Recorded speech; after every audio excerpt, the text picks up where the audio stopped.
El primer síntoma que apareció fue estar tocando y de repente quedarme en blanco.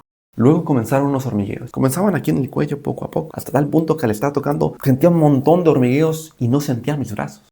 Pero llegó un punto en el que ese estrés incluso aparecía al estar estudiando en mi casa, así en mi cuarto. E incluso después, cuando ni siquiera estaba tocando la guitarra, sobrepensaba tanto, sentía como un temor por tocar la guitarra. Todos tenemos nuestra historia con el pánico escénico, pero cuando hablo de pánico escénico no me refiero a un poco de nervios, a que te pongas un poco ansioso, a que tengas las manos frías, con temblores, un poco de sudor, antes de tocar o cuando estás tocando o cuando estás hablando frente al público. Me refiero a algo que va mucho más allá, porque cuando me refiero a pánico escénico es esa sensación de que como que estás perdiendo el control de tu cuerpo. Hoy te voy a platicar mi historia con el pánico escénico, cómo comenzó, el punto más alto de terror y cómo sobrevivo hoy en día. Cuando yo era niño no tenía muchos problemas al hablar en público o tocar. Y creo que porque de niño más bien como que todo pensaba que era un juego. Ya después en la adolescencia sí que empecé a tener un poco de nervios, ¿no? Ponerte un poco ansioso, las manos un poco frías, temblores, pero nada fuera de lo normal. Pero llegó un punto en el que todo empeoró, que todo se salió de control. Y más o menos lo puedo ubicar en el tiempo, en el 2020, ahí por la pandemia del COVID. Antes de llegar a este punto yo venía con una buena racha en el escenario, es decir, que tenía bastantes conciertos, en conciertos más importantes, conciertos de menor escala, tocando solo, tocando acompañado, tocando diferentes géneros musicales e incluso llegué a tocar fuera del país. Digamos que me fue bastante bien porque llegué a ganar alguno que otro concurso, ganaba experiencia, conocía gente, incluso a veces como mínimo tenía un concierto al mes, pero algo dentro de mi cabeza iba cambiando poco a poco. Primero no le daba mucha importancia, pero con el paso de los días todo fue empeorando, a tal punto que imaginemos que era como un pequeño gusano que estaba en mi cabeza y caminaba y se alimentaba poco a poco e iba creciendo. Es una buena metáfora de cómo una pequeña cosa llegó a crecer hasta algo que ya no podía ignorar. No sé si fue por el estrés de que en aquel entonces tenía muchos conciertos con diferente repertorio en poco tiempo, o porque también en ese entonces estaba hacia el final de mi licenciatura y tenía que preparar los exámenes finales y sobre todo preparar mi paso siguiente, o tal vez que nos obligaron a encerrarnos por la excusa de la pandemia, o quizá fue todo junto. El primer síntoma que apareció fue estar tocando y de repente quedarme en blanco. Primero unas pocas notas donde me podía recuperar al instante, luego esas paradas eran mucho más continuas, hasta tal punto que había ocasiones en las que estaba tocando y me paraba por completo y no podía retomar, no podía recordar qué era lo que seguía. Incluso llegó un momento que piezas fáciles, piezas cortas también me causaban estrés en la memoria. También no podía tocarlas de principio a fin.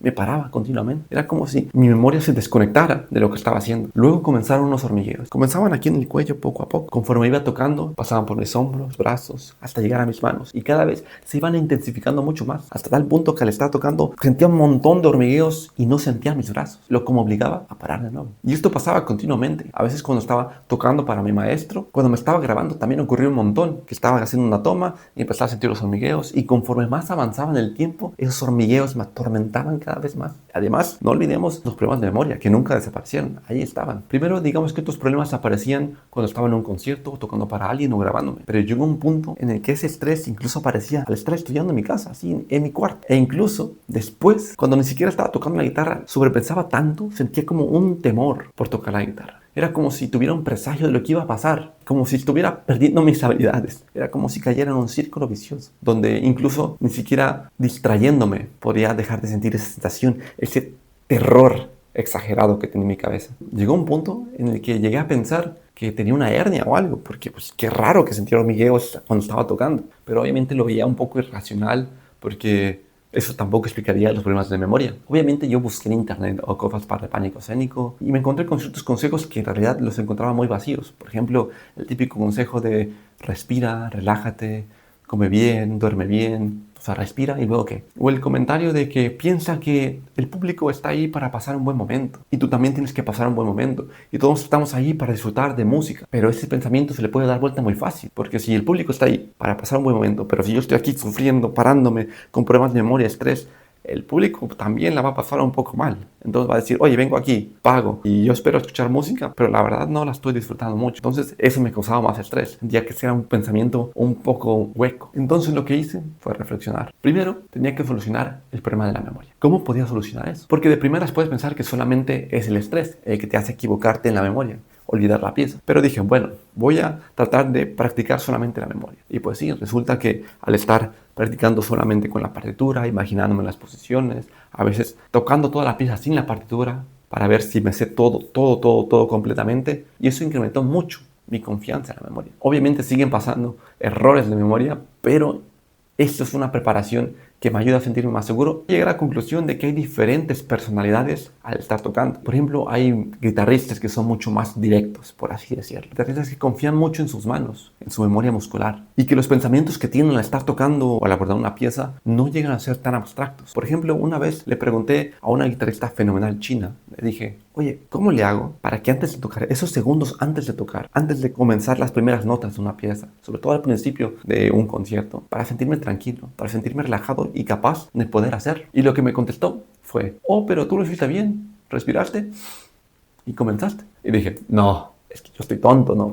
¿Cómo no lo había pensado? ¿Cómo no me había dado cuenta? Y obviamente te das cuenta de que para cierto tipo de guitarristas, para cierto tipo de intérpretes, esos pensamientos no se conciben en su cabeza. Esas dudas nunca aparecen, porque su manera, su personalidad tiende a otras cosas. También, por ejemplo, hay intérpretes un poco más salvajes, ¿no? Que su motor de interpretación es esa acumulación de energía. Y, por ejemplo, también hay otros intérpretes mucho más pensantes, que los pensamientos que tienen, los sentimientos, son mucho más abstractos. Y hay muchos más ejemplos, obviamente. Pero todo esto lo hice para organizar todo en mi cabeza, para que hiciera sentido en mi cabeza, porque trataba de descifrar qué era lo que causaba ese terror exagerado por tocar la guitarra. Luego de reflexionar un poco, también me puse a recordar qué era lo que pasaba al estar tocando. Si estaba lloviendo, si hacía frío, si tenía el aire acondicionado prendido, si había llegado antes y había practicado mucho, si había practicado poco, qué había practicado antes, si tuve en el concierto heladas las manos, más temblores, más errores de memoria, menos errores de memoria, cómo eran los hormigueos, en qué puntos del concierto me causaban más hormigueos, si me pasaba más cuando estaba solo, cuando estaba acompañado, si me pasaba más con piezas viejas, con piezas nuevas, cómo había calentado antes, si había tocado escalas o el repertorio. Todo eso lo hice para recopilar información. ¿Por qué? Porque me daba cuenta que no siempre era lo mismo, no siempre eran los mismos hormigueos, no siempre tenía las manos frías, no siempre me daban temblores, no siempre tenía errores de memoria, a veces era más errores de memoria y hormigueos, a veces eran solo manos frías. Entonces así recopilé información de qué factores me afectaban más que otros. Por ejemplo, había un tiempo el que el ambiente esté frío me daba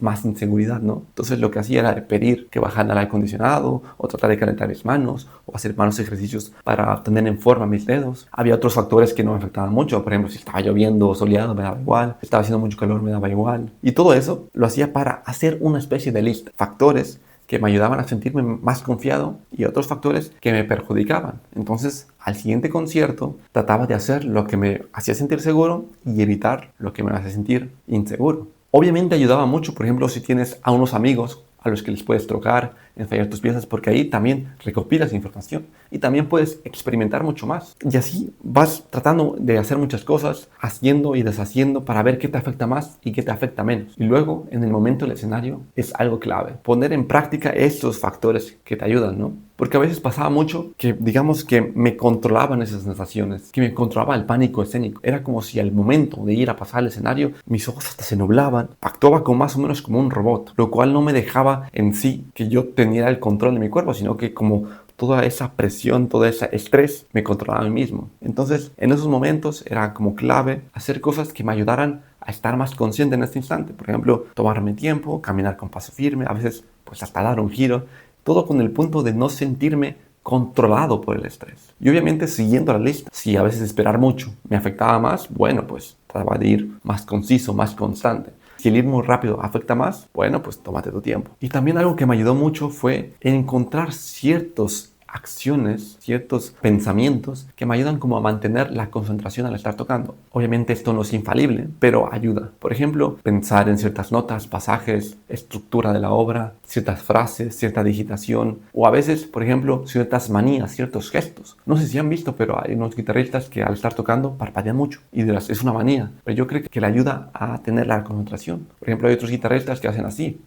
Dirán, oh, eso es tensión. Pero yo creo que también este es un gesto que le ayuda a tener concentración. Entonces trataba de encontrar ciertas cosas con la idea de poder simular el mejor escenario posible para sentirme lo más seguro posible. Obviamente no puedo exagerar y decir, no, pues yo al estar en mi casa para ponerme bien relajado, estoy practicando y me estoy tomando una birrita. Obviamente eso no es replicable, tienes que ser un poco más realista. Entonces me podrás decir que esa es la fórmula. que esta es la manera que me ayudó a curar el pánico escénico. Y pues no. Si bien este método de reflexionar y recordar y hacer una especie de lista de ciertas cosas que me afectan positivamente y ciertas cosas que me afectan negativamente para después replicarlas o evitarlas, me ayudó bastante, creo que el pensamiento que continuamente pasa por mi cabeza es que tal vez esto nunca se va a ir. Si bien hay conciertos donde me siento muy bien, donde no hay hormigueos, me siento muy libre, todo fluye bastante bien, hay otros conciertos en que sí, siguen apareciendo hormigueos, donde me siento más inseguro en la memoria. Y digamos que sí, sigo actualizando esa lista, pero no es infalible. Pero ese pensamiento de que tal vez esto nunca se va a ir,